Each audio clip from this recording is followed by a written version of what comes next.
What's going on, everybody? Surprise, Good surprise, morning. surprise. I am not Mike Carson, but this is Jason Shadow. And how you doing, man? I'm good. I am not in my normal setup.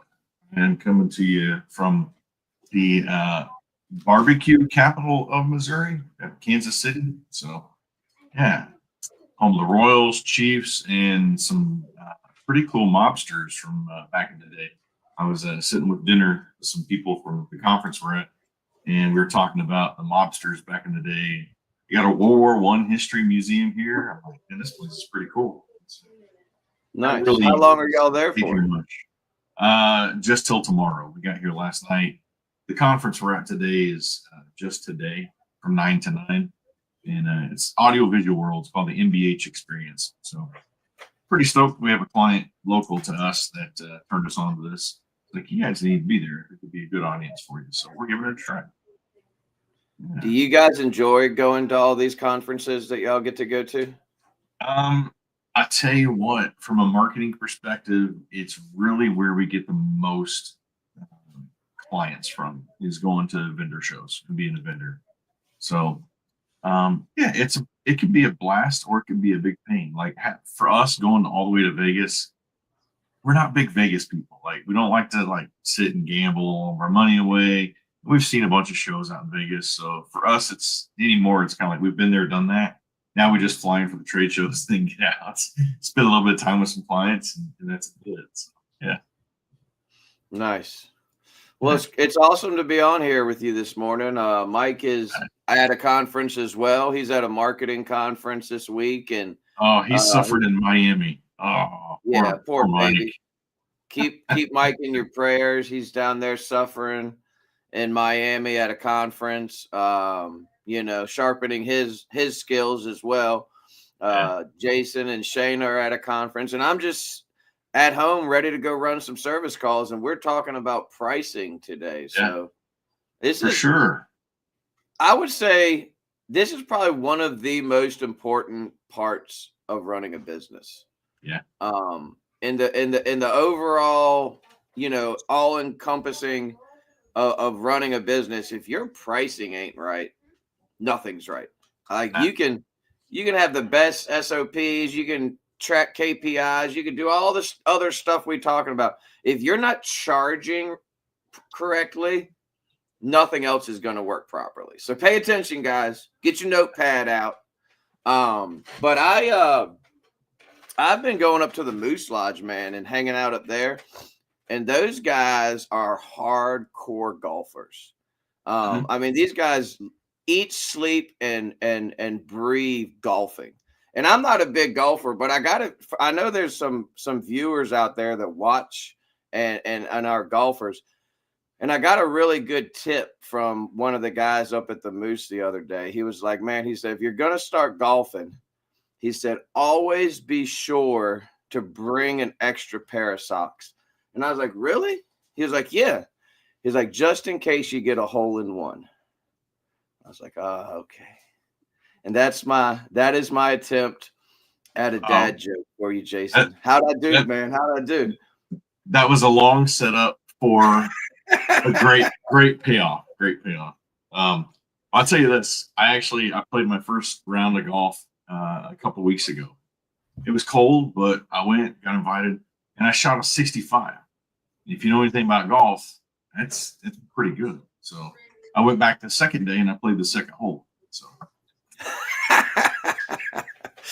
yeah, there you go. Well, I guess me and you should team up because I've never played golf before, and we probably kill it, man. I'm best at scrambles. Like, don't actually want me playing golf.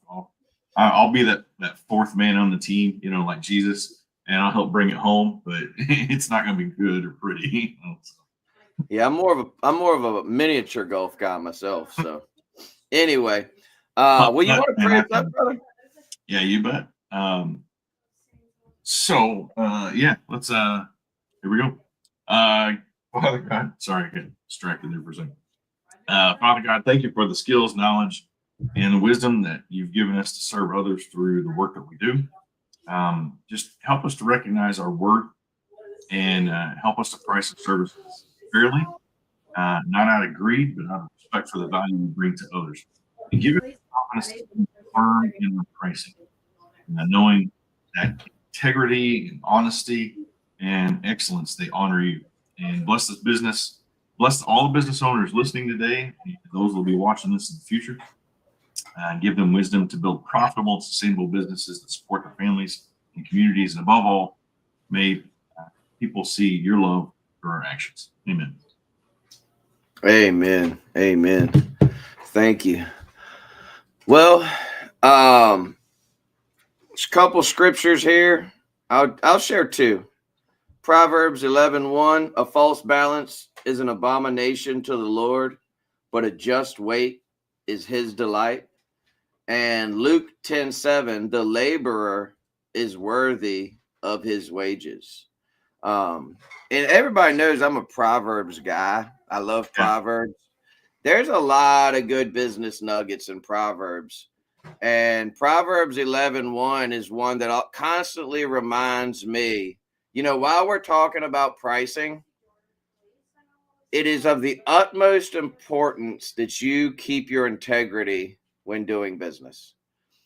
It is of the utmost importance that you run your business in such a way that you're never laying your head on your pillow at night saying, man, I did that person wrong, or I did that warranty company wrong, or I did that supply house wrong. Because there's so many opportunities, and I've seen it so many times. But do right by people, charge fair, professional prices, but don't be that person that tries to get over on people. That's not what when we talk about pricing properly, we're not talking about getting over on people. We're talking about charging professional rates for professional service. First question you got to ask is, are you giving professional service? I mean, at the end of the day, that's what it's all about.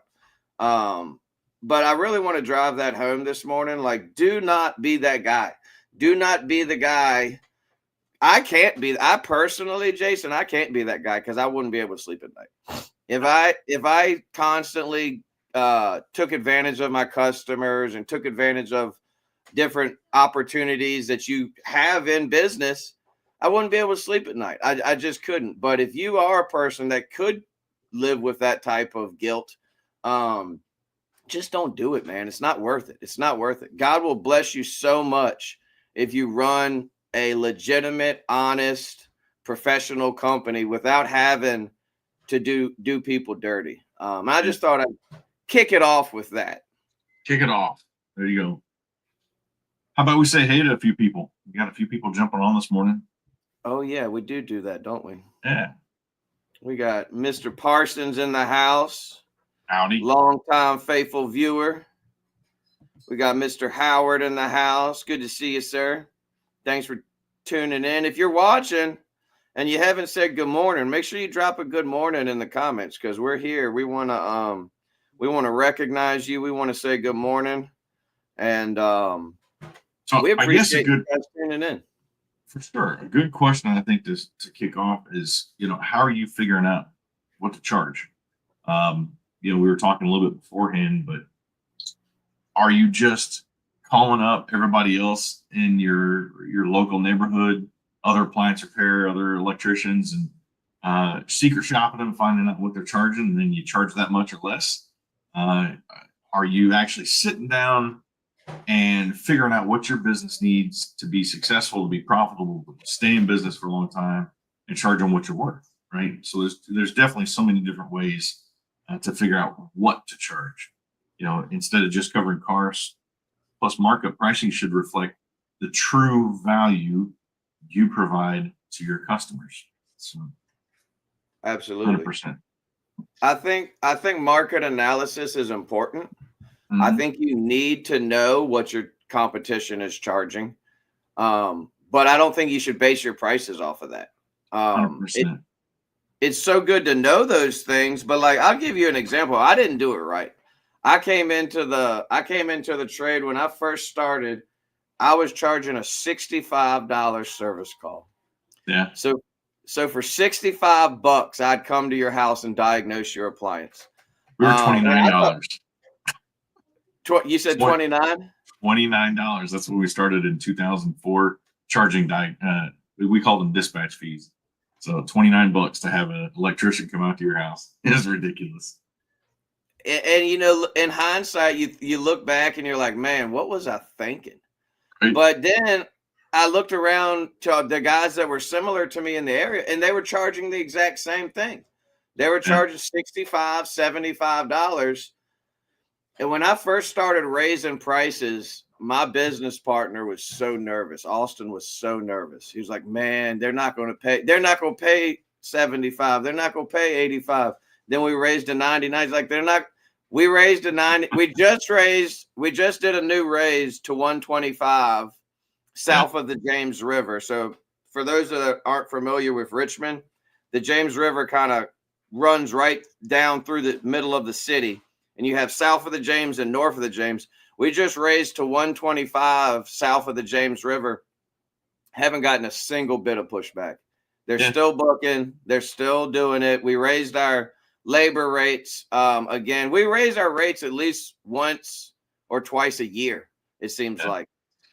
So one of the things I often tell clients or other electricians that I've been dealing with, or in this case, appliance repair companies or heating and air companies, if you were to go across the board right now, right here today, before you start running calls, and raised all your prices 5%, would you lose a single client?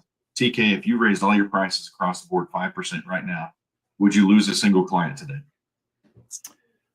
I might lose one, but I wouldn't mind it too much. What if you raise your prices 10% across the board right here, right now, before you start running calls? Would you lose any clients? Probably you lose a couple. Okay. So across the board, you may lose a couple out of how many calls are you going to run, right? The point is look how much more you're going to be bringing in versus the clientele. You actually, you hit it on the head. I may lose one, but it's one that I might not care about losing, right? You're getting rid of the low-hanging fruit that's really dragging your business down versus helping your business get to that next level, right? So just something to think about. I talk about this quite frequently, and then I'm gonna bring up Andrew's comment because that's a good comment. I talk about this quite frequently, but for those of you watching, if you have not done a customer avatar workbook, I highly recommend one. We did one in our mastermind last year. We did an entire mastermind on customer avatar and who your ideal customer is. And that really wakes you up when it comes to pricing, because my pricing isn't based on all these people, this huge metropolitan and surrounding counties. I have a very specific person that I'm going after. It's old people and property managers. Those are the people I'm going after. The elderly. And when I say going after the elderly, I mean that in the most respectful, loving. They're my absolute favorite people on earth, and I love servicing them. I would literally give them the shirt off of my back. So before you dive any further, explain why they are your target market, why they are your avatar, why they're your customer that you want. Well, first, from a personal level, and I don't recommend basing your customer avatar off of personal feelings, but I truly do love old people. I love being around them. I hang out at the Moose Lodge, like I mentioned earlier. I just love being around them so much. But on a business level, they've worked their entire lives. They're in retirement. They don't want to deal with a broken refrigerator or broken washer or broken dryer. They're ready to pay my prices without complaining, without whatever. And that's one of the big things why I love working for, the 50 pluses, the people that have what I would call expendable income, and they're not going to nitpick you about every little detail. They're going to invite you in. They're going to offer you coffee. They're going to offer you a drink. They're going to tell you about their grandchildren's pictures. don't comment. If you're in an old person's home, unless you got an extra 15, 20 minutes, do not comment on the pictures on the wall. I do it on every call. The I do it thing you're on every hitting call. is they don't haggle with you. They're paying for your expertise. They're paying for your reliability. They're paying for your convenience. They're paying for the peace of mind, knowing that TK is going to come out. He's going to do a good job. He's going to do them right, and he's going to charge a fair price. That's what they're paying. I love what you're saying, Jason? They're loyal. Loyal. Oh yeah, 100%. These young customers have no loyalty to a tradesman. Yep. The people you get in good with grandma. And here's another one y'all don't think about. You get in with grandma, you getting the daughter, you getting the grandkids. It's generational. Yeah. We get in with the older people, and they tell their kids about you. They tell their kids about you. Next thing you know, you're working on little Timmy's refrigerator that you met when he was 12. Now he's 21 years old. He's got his own place. So it's a domino effect. I got a great story on that one. It has nothing to do with service repair. But John Streeter, the very first mortgage loan that we ever got was with John Streeter 26 years ago when he was at a bank. Austin, fast forward 26 years later, Austin, our oldest son, just bought his first house. Guess who the banker he used was? John Streeter. John Streeter is a totally different bank, but I'm sitting here thinking what you just said is 100% the truth. That's pretty awesome. Yeah. We want to touch on this one. Andrew said I could lower prices and lose clients. The market is insane. So my answer to that is, what makes your business stand out, Andrew? Base your prices off of what makes your business stand out from everybody else, right? You got skilled technicians, you got faster response times, you got the best customer service, you got quit competing on pricing and start competing on what your business offers that is way better than your client or than your competitors. So push your company's strengths out there in the marketing and define your unique competitive advantage over all the other guys in your area. That's one thing I comes to mind on that. Absolutely. Dan said, morning, brothers. Great subject. You're right, TK. Know your customers. Yeah. Andrew in his area is getting the boomers, as they call them, are the hardest because they argue prices. I don't get that here. The people in my area, and it totally might be an area thing. I don't know Andrew's service area, but in my area, we don't get that at all. They're not haggling over prices. They pay happily and they stay loyal. And it's one of the reasons that I love working for the people I do. And the other half of that thing, Jason, that I was speaking to is the property managers. You know, half of my customer avatar is the elderly. The other half is property managers. And you want to talk about an awesome niche to get into as far as pricing goes. They're spending other people's money. They're not even spending their own money. You go to the house, you're not dealing with the customer, you're dealing with the tenant. You send over the bill, that person who's receiving that bill, it's not their money. They're spending the homeowner's money who they're managing that property for. They're people's problems. If I had one little nugget to give you guys is if you're not doing property management work in your area and you feel that it's something you could be doing, seek it out and start doing it because it is a game changer. But TK, how do you come up with your prices? I get that question a lot. Like, we started talking about this beforehand. You got the Blue Book out there. In the electrical world, there's the new flat rate. There's all these different companies out there. Here's the cat's meow in your hand, already done for you. Just give me your hourly pricing, and I'll put it in there, and then you've got all this. For me, I preach creating your own. I have an Excel spreadsheet that I started with a long time ago, and I made my own stuff. I made my own pricing. And the reason being is because I had a hard time with some of these price books out there, and then especially getting to the wording of certain ones. So one that we was with, we spent a ton of money on. They tried to trick the customer with funky wording, right? Like a ceiling fan. I was doing some work with the customer one time, and I forgot what the word was. I mean, it was just so stupid. It was power distribution, something or other for a ceiling fan. I don't remember what the word was. It was bad. And the customer just kept tripping over that. And he's like, I don't know what the heck you're talking about. What needs fixed? And I said, well, your ceiling fan. He goes, why the heck don't you just say ceiling fan? I'm like, and that's when it hit me. Don't try to trip the customers up with fancy words. Who cares if they Google Amazon or whatever, part, and other appliance repair guys in this group, they'll be saying, hey, if they want to buy the part, they buy the part. Fine. I'll charge them for the labor. Do the labor. It comes down to getting back to, in my head, stop charging on price and start charging according to what you're worth, right? Yeah. So what about you, TK? When it comes to price books, have you figured out what to charge? I'm exactly the same way. I'm a keep it simple, stupid guy. They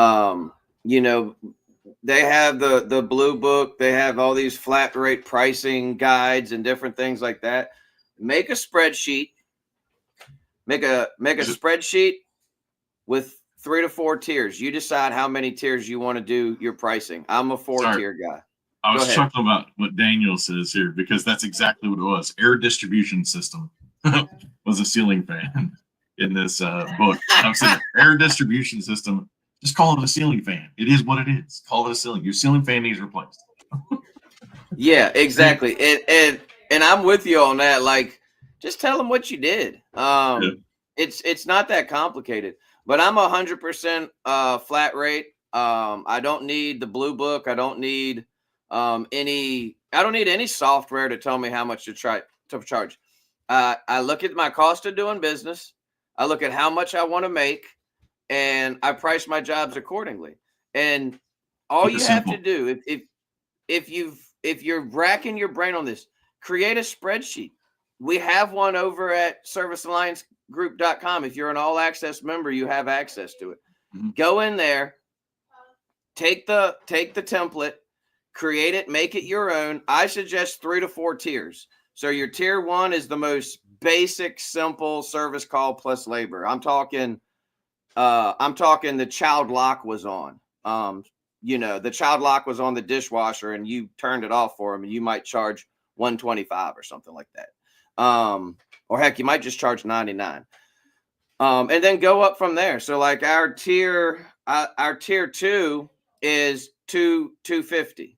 So service call $99, $150 labor, or in certain areas it's service call $125 labor, $250, and that's your basic simple repairs. Not anything crazy. And then it just goes up from there with obviously sealed systems and things like that. We're not doing sealed systems anymore, but we got out of the warranty game altogether. But it's not that complicated. I mean, it's pretty simple. Yeah. Figure out what you need to charge it. It really can be that simple. And when you have a CRM that you can input all that stuff into and it helps you create it, I mean, that's just another benefit. But yeah, spreadsheets. I've saved so many people thousands upon thousands of dollars by just simply saying, create a spreadsheet, or here's mine in the electrical world. Take it, use it, and create your own with it. It's just, yeah. I don't know. We have literally spent the first flat rate system we purchased in, I don't know, it was 04 or 06. It was like $3,700. And I thought, man, this is freaking expensive. And it was a software you downloaded on your computer, and it helped you create your pricing. And I just remember thinking, oh, this thing is the cat's meow. And then like a year later, I'm not even using the stupid thing because it was so clunky. It wouldn't update itself. Well, then we spent almost 10 grand on the next thing. I'm not going to say what it was, next best thing. And the training and everything went along. And it came down to the wording was just tripping up customers. I'm like, man, I wish I'd get my money back. So when I literally say I've spent thousands of dollars on pricing books and strategies and all this crap, I'm telling you, the simplest and least expensive one is a stinking spreadsheet and creating your own. 1,000 times over. Do it again. I've been nerding out with the chat GPTs lately. Yeah. And I created my own GPT, and it's called the Richmond Appliance Guys Flat Rate Labor GPT. Gotcha. And I went in there and I trained it with each, I took my spreadsheet, I uploaded the spreadsheet to the GPT, so it already knows all my stuff, and it's not perfect. I'm still working out. What'd you call it again? The Richmond Appliance Guys Flat Rate Labor GPT. But the goal with it, and I'm not a tech savvy, I'm not a computer guy. So I'm probably gonna have to. I think, didn't I send it to you and Mike? I don't know. I'm looking at the initials like Rag Fertile. Oh yeah, that doesn't do a good acronym. Richmond's Appliance Guys Flat Rate Labor GB. I'm trying. Jenny's thinking, oh gosh, let's create a simple acronym for this. Yeah, I wasn't thinking acronyms when I created it. But just punching all that stuff in there. But let's switch gears for a second, because I know you got to hop off soon, and I want to drive this home. Is the value there? Before you even think about how much you're charging, is the value there? If you're going in there and shotgunning and just trying to get it done as fast as you can so you can get to the next call, I can tell you right now the value isn't there. Yeah. I tell every single customer. I had a customer call me the other day. She had an LG electric range with the touchpad burners. Dumbest design ever made. Why would you put a touchpad to control your burners? We've been using switches for 60 years, LG. We don't need touchpad burners. But her touchpad is no longer working. And she basically called just to ask, like, is it worth it to have you guys come out and look at it? And I tell every customer that asks this, we tell them the same thing. You will get $99 worth of education every time. Even if I fix your appliance and it's fixed, you're going to get $99 worth of education, because I'm going to come into your house. I'm going to educate you about proper maintenance. I'm going to educate you about proper usage. I'm going to educate you about proper cleaning and maintaining your appliance. I'm going to give you all this free information, which isn't technically free. And then to make it even better, when you go to grab that notepad to start writing down what I'm telling you, I'm going to say, Miss Johnson, you don't need to grab that notepad. When I send you your invoice, I'm going to attach a zeroed out item with all of my tips and maintenance stuff on it. You don't have to write anything down. If she's got to buy a new washer machine, I'm going to attach my customer education for buying a washer line item. These are the type of little things that add value. When you walk in and you look professional and you lay down a tool mat on their counter and it says Richmond Appliance Guys with a nice logo on the top and it looks professional, then you lay a blanket out and you're respectful of their place. Just giving them that white glove service, as my boy Lamar always calls it. That's what adds that value. That's what makes you stand apart from, the Chuck in the truck that does free service calls and shows up in his, 1993 Toyota pickup truck. Beat 'em up which truck. Is a great truck, by the way. Hey, as long as it's got a good wrap on it, it looks good. It's clean. Yeah. I mean, I drive around in a little Dodge minivan. You get in the, we could talk trucks all day. Long story short, evaluate your current pricing is what I hear. Train your team to educate and sell on value, not just price. And then a big one that I think we can wrap us up with is just test and adjust your pricing over time. Don't be afraid to test a higher price with premium services, right? You're worth it. That's what it comes down to. If you don't think you're worth it, why are you not worth it? Let's fix that problem. Yeah. Let's fix that problem. Why can't you charge why can't you charge the prices you should be charging? If that's the question in your head, if you're thinking, man, there's no way someone's going to pay me $125 just to come out to their house? Well, That's ask the yourself first problem why. to fix. Yeah. That's the first problem to fix. Why aren't you worth $125? If you're not giving $99 worth of customer education to every customer, I can see why you're not worth it. If you're not giving that white glove service that sets you apart from your competition, and communicating well, and all these things we talk about week in and week out, well, yeah, you're not worth it. You need to fix your foundation of your company and the things that you're doing. But if you've already got that, like I'll use Andrew as a example, because I've spoken to Andrew enough, and I know that he runs a top-notch company. He's able to charge professional prices because he's a professional business owner doing professional work. Guys like Dr. Dan, he's a professional. He's got years and years and years in this business out there doing professional work.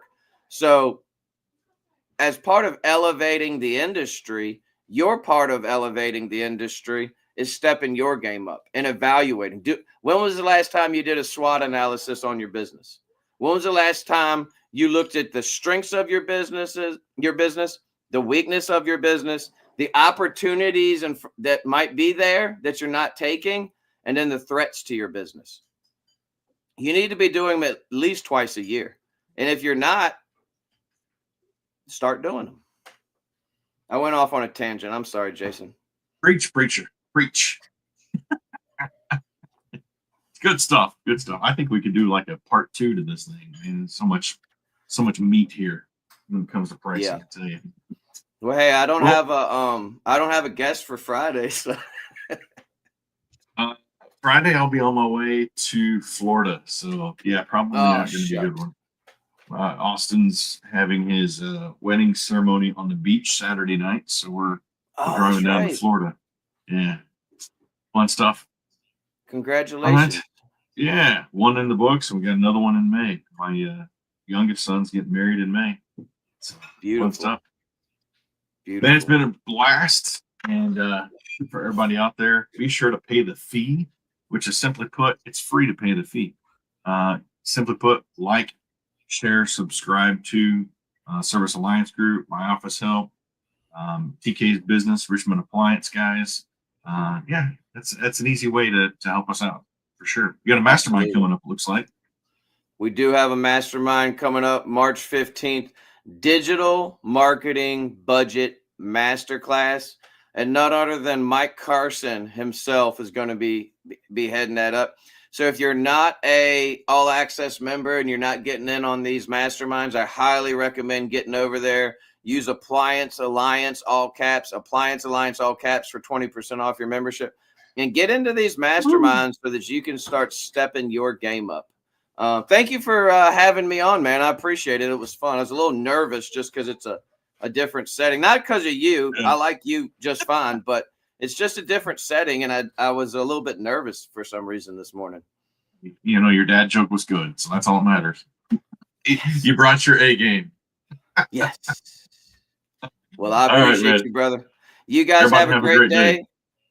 Jason will see you next week, and I will catch you on Friday. Peace. Have a good one.